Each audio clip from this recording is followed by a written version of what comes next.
cancer. Ouais, vous n'êtes pas aligné. Je suis pas alignée, ça me va pas. Je me dis c'est pas du tout ce que je veux faire. Moi, je veux aider les gens. Comment tu fais passer ce message que le doute, c'est pas si mal? En fait, j'adore sortir de ma zone de confort. Il y a eu un avant et un après.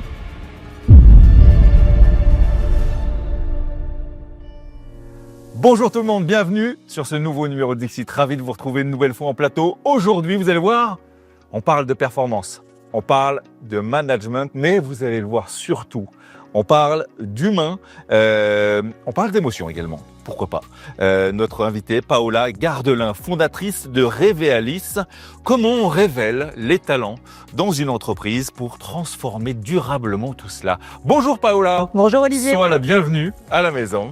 Ravi de te revoir, ravi de te revoir. Avec toi, on va parler d'humain. Mais avant ça, j'aimerais savoir comment tu as traversé cette vie. Je l'ai noté quand même, c'est assez dingue. Docteur en génétique, tu as passé 25 ans dans le secteur de la santé, notamment chez bioMérieux. Tu passes de la recherche fondamentale en cancérologie au coaching de dirigeante. Explique-nous ce grand écart. Ouais. Alors, il y a quand même un fil conducteur dans ce grand écart, comme tu dis. C'est ma passion pour les gens. En fait, moi, j'ai été animée toute ma vie par une passion, la relation à l'autre. J'ai commencé la recherche. Le goût des autres. Le goût des autres et surtout le goût d'aider les autres. C'est plus précisément, c'est ça. Et en fait, j'ai commencé à 18 ans. Je me souviens, j'étais en terminale et là, on me parle de chromosomes. Et je me suis dit, waouh, chromosome, effectivement, avec ça, on peut guérir tout. Ouais. Et donc, c'est pour ça que je suis partie dans la recherche d'abord. J'ai fait une thèse, effectivement, en cancérologie. Et puis ensuite, au bout de ma thèse, je me suis rendu compte qu'en fait, on était trop loin du patient. Moi, j'avais besoin d'être beaucoup plus, avoir l'impact plus rapide. D'accord. La recherche fondamentale, pour moi, c'était trop loin. Et c'est ce qui m'a déjà fait changer entre recherche fondamentale et le monde du secteur privé. Donc, je suis partie dans le privé, d'une part parce que je voulais être plus proche du patient, et aussi parce que mon directeur de thèse m'a fait voir un côté de la recherche fondamentale qui m'a pas plu du tout. Ça t'a pas plu? Non. Alors, sans rentrer dans le détail, qu'est-ce qui te plaît pas à ce moment-là? En fait, tout simplement, c'était la compétition. C'est si tu donnes tes recherches, les résultats, tu publies pas et t'es pas prix Nobel. Et moi, je suis là, moi, je suis venue pour sauver le cancer, pour aider à sauver le cancer. Ouais, vous n'êtes pas aligné. Je suis pas alignée, ça me va pas. Je me dis c'est pas du tout ce que je veux faire. Moi, je veux aider les gens, je veux participer, à contribuer à la santé publique. Donc je pars dans le privé.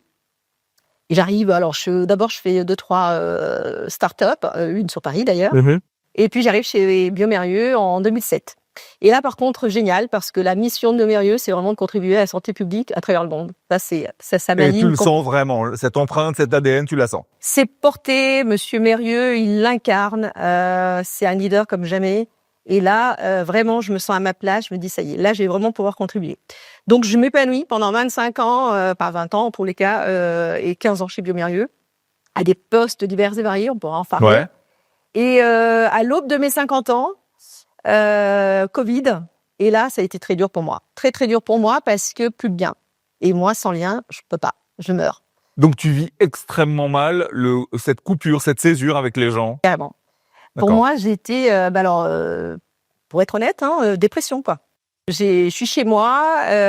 J'avais fait, entre-temps, donc en 2018, je ferai une année alors, c'est pas une année sabbatique parce qu'en fait, j'étais du mécénat de compétences. Ouais, on en a parlé dans cette émission. Voilà. Effectivement, avec Audrey Richard, oui. Et du coup, pendant cette année de mécénat de compétences, je me certifie en coaching. Je reviens chez bioMérieux, je leur dis voilà, moi je vais faire du coaching, et puis on me met sur un poste au niveau des affaires commerciales. J'étais en soutien aux affaires commerciales. Et ils m'ont dit, tu verras, tu vas adorer, tu vas aller dans toutes les filiales, dans les hôpitaux, etc., à aider nos commerciaux. J'étais super. Et là, bing, Covid, à la maison, devant mon ordinateur. Ça a été l'horreur. Et là, je me suis dit, OK, qu'est-ce que je fais qu'est-ce que je veux vraiment faire des 15 prochaines années, quoi. Et c'est un peu avec cette introspection que ce fil conducteur est venu vraiment me titiller, me dire, mais en fait, moi, ce que j'aime, c'est faire grandir les gens. Et dans les 20 ans que j'ai été manager, je me suis dit, ce que j'ai adoré, c'est faire grandir mes collaborateurs, quoi. Et puis, aujourd'hui, je veux vraiment aider les personnes à se réaliser, à trouver leur raison d'être et donner leur meilleur d'eux-mêmes. Et donc, j'ai dit à Biomérieux, je veux lancer mon entreprise. Et alors, ils ont été vraiment super parce ouais que, oui, parce que du coup, ils m'ont dit, qu'est-ce que tu veux faire exactement? Donc, je leur explique mon projet, on en parlera peut-être après. Ouais. Et là, la DRH me dit, oh, c'est génial, écoute, on peut travailler ensemble. Ah ouais, Top. magnifique. Donc voilà, donc je pouvais lancer mon entreprise en sachant que... Donc, tu avais quand même une certaine sérénité au début de cette activité. Tout à fait. Et pas une rupture brutale du truc. C'est chouette. Non, il n'y a pas eu de rupture brutale, au contraire. C'était très compliqué de me dire, je quitte Biomérieux, j'ai adoré travailler chez Biomérieux, et c'est vraiment une belle entreprise. Et donc, de se dire, demain, plus du tout de sécurité, c'est le grand bond, je deviens entrepreneur, ça a été très compliqué. Et en même temps, j'avais cette chose à l'intérieur qui me dit, mais en fait, tu n'as pas le choix. Il faut y aller. Il faut y aller. C'est un externe. C'est un truc d'entrepreneur. C'est un appel d'entrepreneur. Carrément. Tu dis, lorsque j'ai préparé cette émission, que tu avoues avoir été souvent la seule femme à ce niveau de compétence. Comment ça t'a aidé à transformer ton mindset par rapport à tout ce que tu as fait derrière? Effectivement, quand je suis arrivée chez Biomérieux en 2007, j'étais directeur de programme. J'étais directrice, moi d'ailleurs. Et on était très peu de femmes, en fait. Et après, l'étape d'après sur la direction de site, j'étais la seule. Mais attends, comment on explique ça? Parce que c'est important d'être précis là-dessus. Est-ce que ces postes ne sont pas ouverts aux femmes? Ou est-ce que ce fameux truc de les femmes font des enfants, donc du coup elles s'occupent des enfants pendant un certain temps, donc elles n'évoluent pas comme les hommes. Quelle est ton analyse là-dessus? Alors, je pense qu'il y a plusieurs facteurs. Il y a quand même des biais, je pense, parce que moi j'ai entendu certains postes, t'as pas le profil, quoi. D'accord. Bon, et c'est quoi le profil? Effectivement, moi, quand j'ai été promue sur ce poste-là, j'étais la seule femme docteur en biologie. Tous les hommes tous mes collègues étaient des hommes ingénieurs. Donc, j'avais pas le profil. Mais le manager qui m'a promue, c'était un gars extraordinaire. Lui m'a dit, mais en fait, t'es experte en biologie moléculaire. Ça va. Tu vas apprendre sur le tas, quoi. Voilà. C'est OK. C'est ça. Il faut prouver qu'on peut prendre le poste. Encore en 2026. En tous les cas, en 2012, c'est sûr. Tu crois que ça va un peu mieux ou pas? Je pense que ça commence à évoluer quand même. Je pense que les mentalités commencent à évoluer et peut-être même les politiques RH. Parce que moi, ce que j'ai vu pendant 20 ans dans les entreprises, c'est que on était, surtout en France, on est encore beaucoup basé sur le diplôme. Donc, si tu as ce diplôme-là, tu peux faire ce métier-là. Ouais. Et si tu n'as pas ce diplôme-là, tu peux pas. Donc, des croyances un peu limitantes? Oui. Et puis surtout, je trouve que c'est limiter l'individu parce que certes, un diplôme, ça veut dire qu'on a fait des études, on a appris des choses. Ça veut pas dire qu'on le fait bien, première chose. Et même si on n'a pas le diplôme, ça veut pas dire qu'on peut pas évoluer et apprendre. Et moi, c'est mon ADN d'apprendre, en fait. J'adore sortir de ma zone de confort. Curiosité et un goût de l'autre, comme on l'a vu, qui sont tes piliers, en fait, forts. Il y a d'autres choses chez toi qu'on note. C'est une certaine forme, quand même, de goût du risque, quelque part. Un petit côté aventurière. Je l'ai noté. T'as visité 41 pays. T'as fait le tour du monde à 17 ans. Donc, personne ne fait ça. C'est pas tout le monde. Qu'est-ce que ça raconte de toi, cette envie de conquérir? Enfin, d'avancer, de visiter? En fait, la passion des voyages, pour moi, c'est encore une fois, c'est ma passion des autres. C'est-à-dire que je suis curieuse de comprendre comment on vit ailleurs. D'abord, je suis passionnée de langue. Si je pouvais apprendre toutes les langues, je le ferais. Et puis, je trouve que le fait de parler une langue étrangère, on rentre en contact tout de suite. Voilà, il y a vraiment un vrai contact. Voilà. Alors que, si on reste à parler notre langue, il n'y a pas de vrai contact. Mais parce que il y a l'envie de découvrir, une certaine forme de curiosité. Mais quand je disais que c'est pas donné à tout le monde, il y a aussi un côté dépassement de soi et sportif, puisque Kilimandjaro, Mont Blanc, enfin, je veux dire, t'as fait des trucs que personne ne fait. Oui, alors quand même t'as personne. Non mais peu de gens font ça. Oui, en fait, pour moi, c'est un équilibre, c'est-à-dire que j'ai besoin de me dépasser. Et en même temps, le sport, c'est un autre de mes piliers, c'est-à-dire que j'ai toujours fait du sport. D'accord. C'est ma bouffée d'air, c'est mon anti-stress. Ok. Et si je fais pas de sport, ça va pas. La tête va pas. Ah, carrément. Je peux rien faire sans sport. Ah ouais, quand même. Tu disais, il n'y a pas de performance sans prendre soin des ressources. On entend humaine derrière ça. Est-ce que la ressource humaine est souvent oubliée dans la performance aujourd'hui? J'ai même envie de dire la richesse humaine. En fait, moi, je suis tellement convaincue que une entreprise, d'abord, c'est des gens. D'accord? Et si on prend pas soin de ces personnes-là, On peut pas performer. L'entreprise ne peut pas ni grandir, ni s'épanouir. Donc, pour moi, prendre soin des gens, c'est fondamental, c'est le b.a.-ba. Ouais. Et vraiment, c'est-à-dire que quand ça veut pas dire juste dire bonjour et puis donner une Oui, c'est s'enquérir de la réponse, peut-être plus que la question qu'on va poser en disant comment vas-tu. Oui, puis c'est vraiment, enfin, avoir une vraie intention de comment tu vas, quoi. Comment Voilà. tu vas. Et pas être juste dans le superficiel. C'est vraiment aller dans une vraie profondeur de relation. Et tu penses pas qu'avec l'arrivée des plus jeunes sur ce marché, moi je trouve en tout cas, je trouve qu'il y a un peu plus ça dans les entreprises aujourd'hui. Possible, ouais. Tu sais, il y a un peu moins de management à la papa comme il y avait avant. Je trouve qu'il y a un onboarding plus élégant. Et je trouve que les gens passent de plus en plus de temps à communiquer ensemble. Et je pense aussi que on ne vient plus chercher les mêmes choses qu'on venait chercher dans le travail aujourd'hui. C'est clair. Alors déjà, ce que moi je vois bon, j'ai 2 enfants, deux jeunes adultes, hein, déjà ce qu'ils ont besoin, c'est le sens. Moi, mon fils me disait, même quand il avait 12-13 ans, il y avait certaines matières qu'il aimait pas, il travaillait pas. Je dis, bah non, il faut travailler, Romain. Enfin, moi, je t'ai éduqué, t'apprends tout, quoi. Bachotage, quoi. Ouais. Et lui, il me dit, mais à quoi ça va me servir? J'aime pas et je vais pas faire ça. Et je vais trouver ça super intéressant comme réflexion de me dire, ok, à 12 ans, il se dit, cette matière-là ne va pas me servir et de toute façon, fais ce que tu aimes. Si en plus tu es bon dedans, voilà. C'est gagné. Et ça, c'est vraiment pour moi l'équation gagnante. C'est-à-dire, et c'est ce qu'on veut faire chez Regali, c'est vraiment se trouver finalement. C'est quoi mon talent? À quoi je veux, sur quoi je veux le mettre, au service de quoi je veux le mettre, voilà.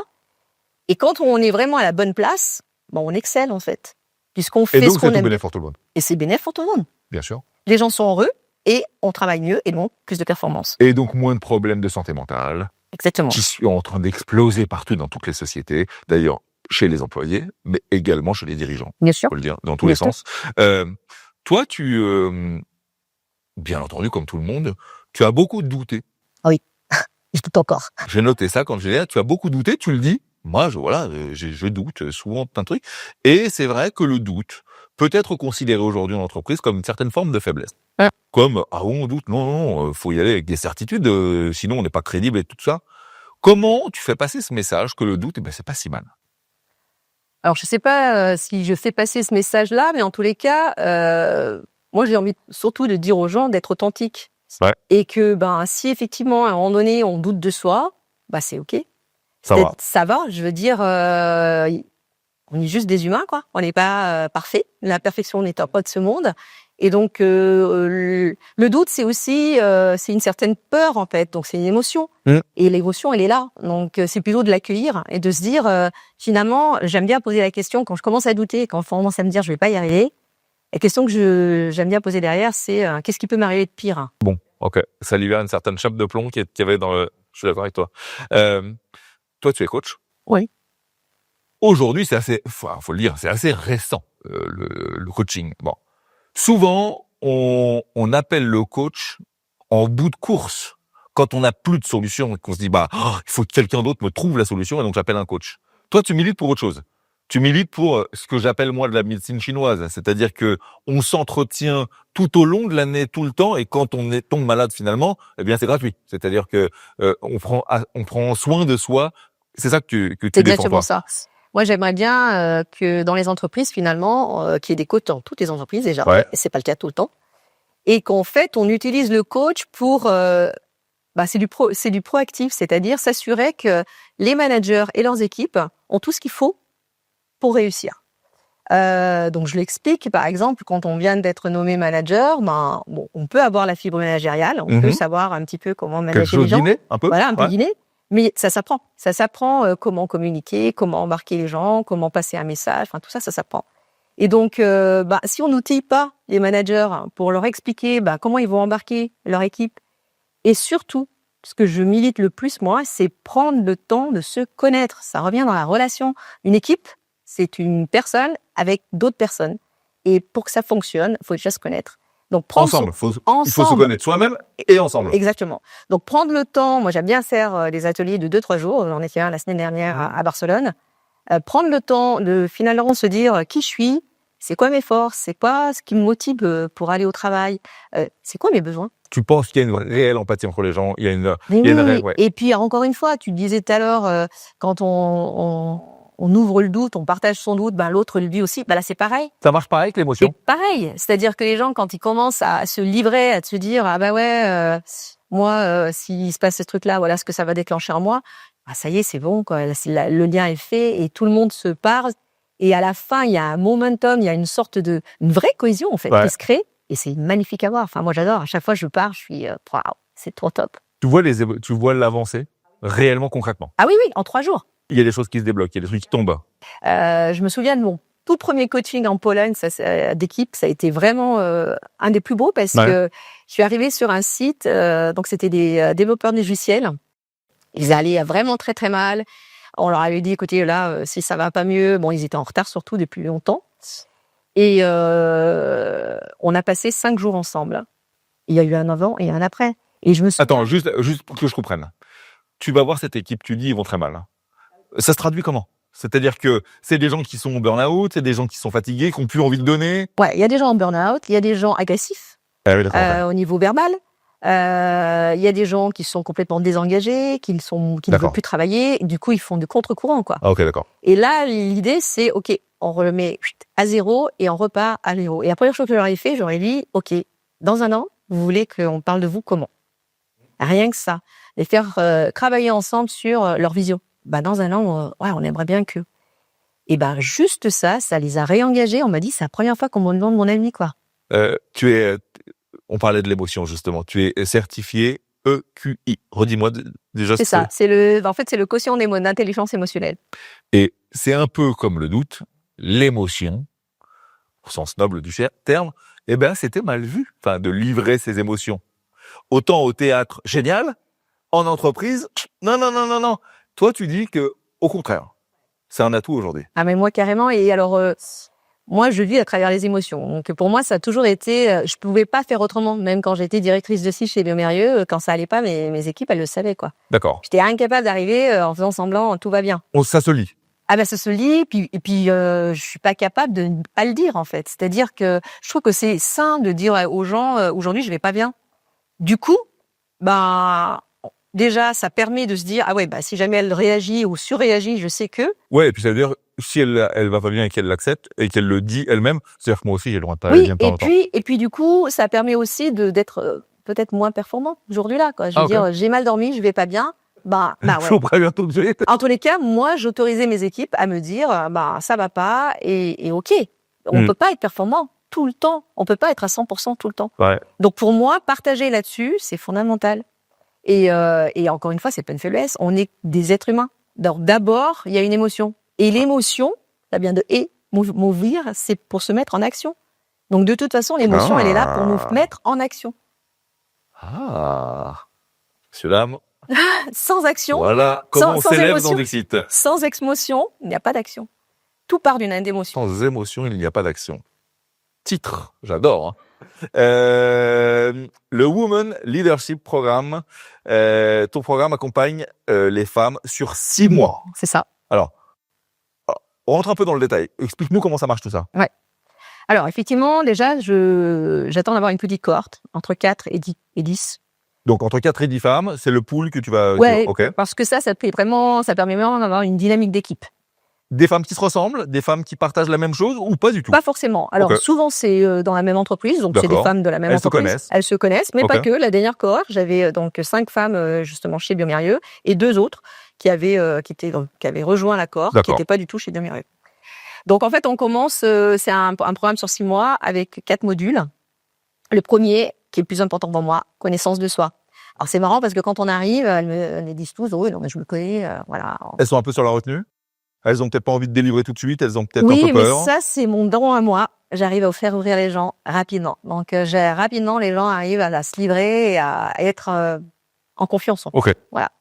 Donc, on passe 3 mois avec des outils assez puissants. L'EQI en est un. La ProcessCom en est un autre. On va vraiment aller profondément, finalement, qui je suis vraiment. ProcessCom, redit pour les gens. C'est Process Communication Model. Okay. Donc, c'est un outil qui va te permettre d'avoir ta structure de personnalité. Okay.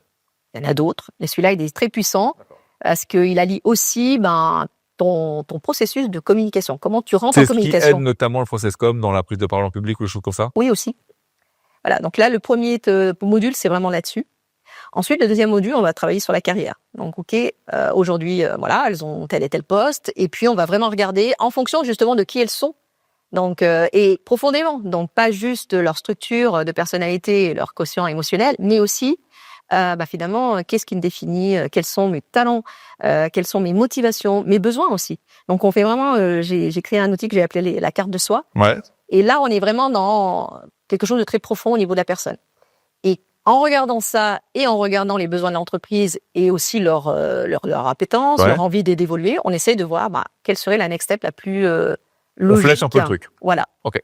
Et ensuite, on va travailler là-dessus, comment on va pouvoir atteindre ce Se poste-là. donner tous les moyens pour réussir cet objectif. Et puis le dernier module, c'est vraiment le module qui est un module quand même que j'ai voulu mettre en option, que j'appelle le développement du leadership, parce que pas toutes les femmes que j'accompagne ont envie d'avoir les postes à responsabilité. Oui, j'accompagne pas mal de femmes qui faut pouvoir avoir plus de représentation dans les instances dirigeantes, donc d'avoir plus de femmes dans les instances dirigeantes, mais pas que. Du coup, y a certains managers juniors qui me disent, moi, j'ai pas envie d'aller au comité de direction, j'ai pas envie d'aller dans les instances dirigeantes. J'ai pas envie parce que je ne sais pas, parce que j'ai peur, parce que... Il y a plein de raisons, et puis en fonction de... On évolue dans la vie. Quand on a 20 ans, quand on a 30 ans ou 40 ans ou même 50, on n'a pas les mêmes aspirations, on n'a pas les mêmes besoins. Voilà. Qui le dis-tu ? Donc, en fait, en fonction de l'âge à laquelle ils viennent, ils ont peut-être pas les mêmes envies. Ouais. Donc, le leadership, c'est un optionnel. Et puis, le dernier module qui, pour moi, fait quand même la différence de mon programme par rapport à d'autres, puisqu'il y en a quand même beaucoup d'autres, c'est ce que j'ai appelé le séjour d'alignement. Alors, on part 2-3 jours dans un endroit vraiment sympa, souvent en montagne, parce que moi, j'adore la montagne, où là, je vais vraiment prendre soin d'elle. Et c'est vraiment ce que j'aime faire. Donc, ces 3 jours, on va se reconnecter à soi, à son corps, à son cœur. C'est ce moment un peu holistique où tu intègres, par exemple, yoga, méditation, exactement. Ça. Mais c'est essentiel, je trouve. Exactement. Donc, le matin, on fait du coaching collectif sur des sujets qu'elles auront choisis tout le long des 6 mois, en fonction des objectifs qu'elles se sont donnés au début. Alors, juste que je comprenne bien, celui-là, je comprends que c'est une sorte de séjour un peu retraite, un peu de truc qui dure 2-3 jours. Les autres étapes, c'est des moments qui durent combien de temps ?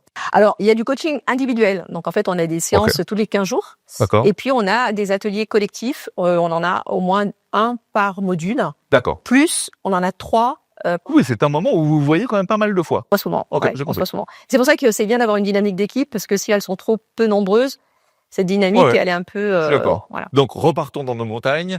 Avec cette expérience holistique, qu'est-ce que ça leur délivre ? Est-ce que c'est des femmes qui connaissent ce genre de choses ? Non, alors c'est marrant parce que les dernières, là, avec Bien Merveilleux, Olivier, elles m'ont dit, mais on va s'embêter. Ah oui. Parce que j'arrive à donner le programme de très light.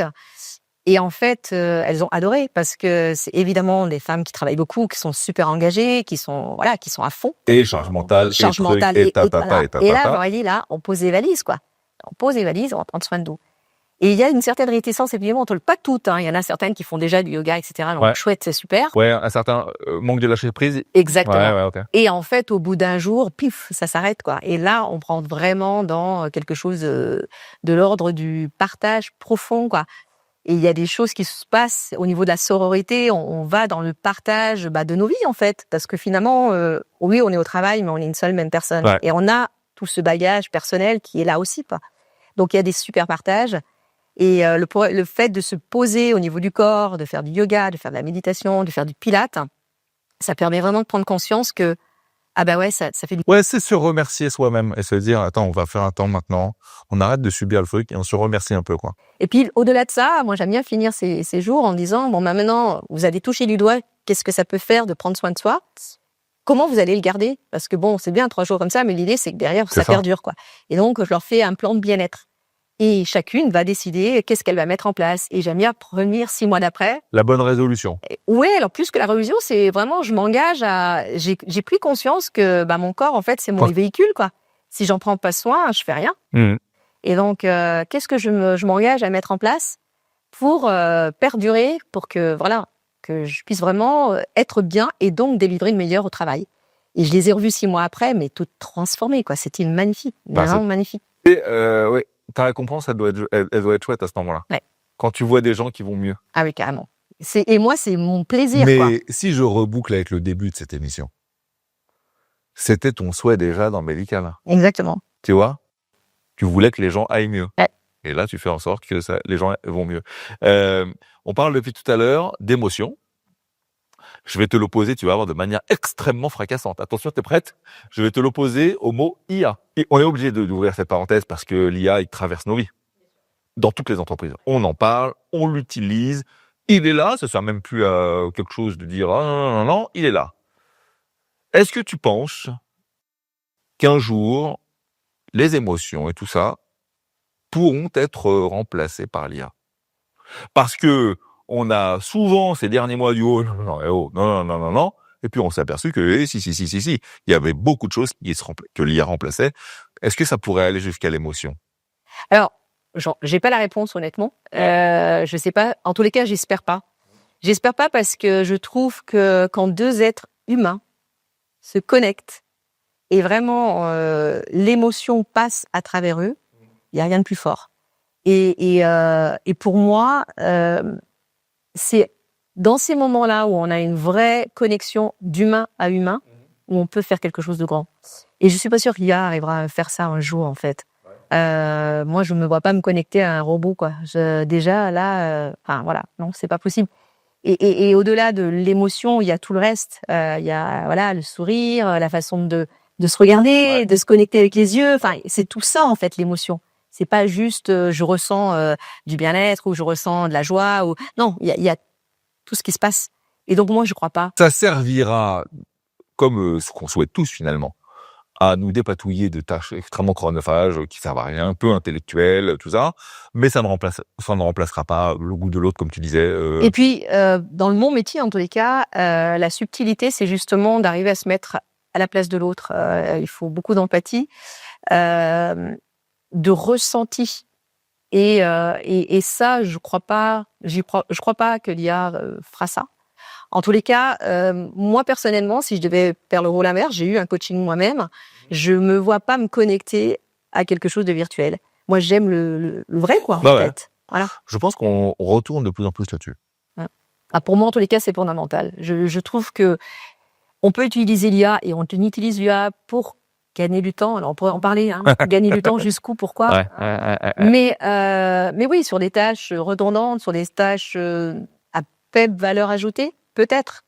Mais sur des choses qui concernent, en tous les cas pour le coaching, le cœur du métier, c'est ça, c'est vraiment se connecter à l'autre, l'écouter attentivement pour vraiment comprendre de quoi il s'agit et où il veut aller et comment lui faire prendre conscience de certaines choses pour soit l'aider dans sa problématique, soit le faire avancer. Non, en fait, c'est pas l'IA qui va arriver à faire ça. Tu es très investi dans Team for the Planet. Est-ce qu'il y a, selon toi, un lien entre la préservation de la planète et une certaine forme d'écologie humaine? Ouais, pour moi, le lien, il est assez évident, en fait. On fait partie de la nature. Voilà. Nous, on est des humains. On est de l'eau. On se croit. Voilà, exactement. 70% de notre corps, c'est de l'eau. Ouais. Et en fait, on peut pas dire, moi, je m'en fiche de la nature. Moi, alors, on peut pas. Il y a des gens qui le disent. Voilà, il y en a qui le disent. Il y en a qui le disent et qui ne la préservent pas. Mais pour moi, c'est comme si on se mettait un. On se tient un ballon de pied. Voilà. Absolument. Parce que en fait, si on prend pas soin de nos océans, si on prend pas soin de notre environnement, on va juste mourir, quoi. Là, c'est évident. Ouais, donc, chacun de nous, on se dit, comment je peux faire attention à ne pas polluer, à prendre soin de pas gaspiller les ressources qui deviennent de plus en plus rares. C'est évident que c'est aussi prendre soin de soi, mais c'est aussi prendre soin de finalement ce qui nous fait vivre. Ouais, mais je le disais avec beaucoup de nos invités qui viennent sur ce plateau. Il y a une histoire d'éducation là-dedans aussi. Oui. Tu sais, nos générations, elles n'ont pas été élevées là-dedans, et encore moins celles de nos parents. Clairement, elles ont été on n'était pas au courant aussi. Il y a un vague truc écologique loin comme ça, mais très loin. Et après moi, le déluge. Moi, c'est le petit côté positif que j'ai. Je pense que la génération de nos enfants et encore celle d'après, eux, ils sont déjà dedans. Et eux, c'est ancré chez eux. Oui, je suis d'accord avec toi. Il n'y a que les nôtres à faire bouger. Je suis d'accord avec toi, Olivier. Et en même temps, moi, je me dis quand même que les générations d'avant, elles avaient quand même un lien à la nature. Un bon sens paysan. Voilà. Oui, je suis d'accord. Qu'on a perdu. Ouais. C'est-à-dire que nous, avec nos modernités, toute la révolution industrielle et tous les progrès qui étaient des très bons progrès, on a eu tendance à quitter un peu la nature, à ne plus se connecter à elle et les enfants reviennent. Effectivement, les nouvelles générations reviennent là-dessus en comprenant que finalement, c'est la terre-mère, quoi. Et puis, c'est le même sens dont tu parlais pour le travail. Cette quête de sens, elle existe également dans leur consommation, je trouve. Exactement. Donc, faire attention à comment on consomme, pas surconsommer. Et ça va avec cette idée de pas surproduire au pire. Pour moi, il n'y a pas d'autre issue. Ouais. Si on prend pas conscience de ça et si on revient pas à un modèle un peu plus sobre, un peu plus conscient de faisons attention à la nature. On va un peu dans le mur. Voilà. Je suis d'accord avec toi. Un conseil que tu donnes souvent, mais que tu as du mal à t'appliquer à toi-même, c'est dire vraiment ce qu'on ressent au moment où on le ressent. On parle encore d'émotions et de sentiments. Déjà, est-ce que tu te sens bien là? Ça va? Bon, c'est chouette. Comment ça se fait que tu n'arrives pas à te l'appliquer à toi-même, ces trucs-là? Écoute, c'est une très bonne question, Olivier. Je me suis vraiment souvent posé la question parce que, en fait, je vis l'émotion. Alors, de plus en plus, parce que j'ai eu un moment dans ma vie où j'étais déconnectée. Je n'étais plus capable de dire ce que je ressentais. Ok. Dans les moments où j'ai eu vraiment beaucoup de charge mentale et des moments très compliqués. Ok, ça a l'air quoi ça? Tu fermes les fenêtres et on avance et on verra ça plus tard. C'est un petit peu je m'écoute pas, le mode autopilote, quoi. Okay. Donc j'ai eu cette période-là dans ma vie, un peu autopilote. Et c'est peut-être dans cette période-là où j'ai désappris à ressentir. Et il m'a fallu du temps. Et notamment le coaching m'a aidé à me reconnecter à mon corps, me reconnecter à les émotions et du coup, contacter l'émotion. Et après, il y a des fois, j'arrive pas à dire ce que je pense, ou en tous les cas, alors c'est pas ce que je pense, ce que je ressens, parce que ce que je pense, je le dis souvent. Il y a peut-être trop des choix d'ailleurs. Mais ce que je ressens, j'arrive pas à le dire, et je me suis souvent posé la question pourquoi. Des fois, c'est pour. J'ai l'impression que des fois, ce que je pourrais dire pourrait blesser l'autre, et du coup, je fais toujours attention à l'autre. Des fois plus qu'à moi-même. Et ça, c'est pas. Donc du coup, ça reste un nœud.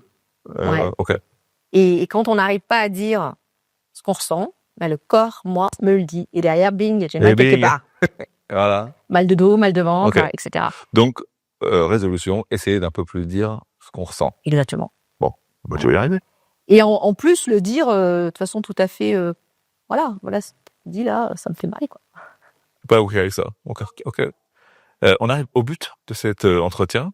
Dernière question qui est importante pour moi, c'est ce que j'appelle le raccourci CTRL-Z. Le raccourci CTRL-Z, c'est je te donne ce pouvoir magique.